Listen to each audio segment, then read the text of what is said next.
Hello friends, স্বাগত জানাই আপনাদের আমার এই নতুন ভিডিওতে। আজকের এই ভিডিওতে আমরা জানবো কিভাবে একটি অবজেক্টকে সিম্পল করে ড্র করতে পারি। যে কোনো অবজেক্টকে ড্র করার আগে প্রথমে আমাদেরকে সেটিকে অবজার্ভ করতে হয়। সেই অবজার্ভটাকে আমাদের একটু চেঞ্জ করতে হবে। আমরা যে কোনো অবজেক্টকে দেখি প্রথমে ডাইরেক্ট সেটিকে ডিটেল এড করে নিই। প্রথমে সেটিকে সিম্পল করে দেখতে হয়।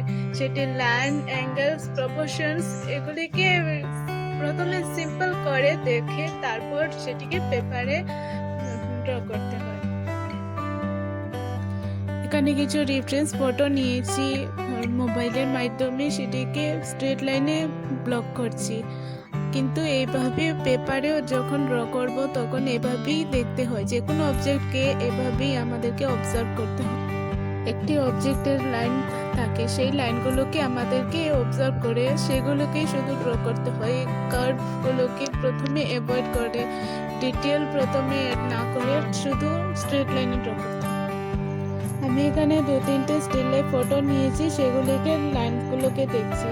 এখানে আমি মোবাইলের সাহায্যে করছি। যদি আপনারা চান রিয়েল টাইম ভিডিও করে দেখাবো তাহলে আমাকে কমেন্টে জানাবেন।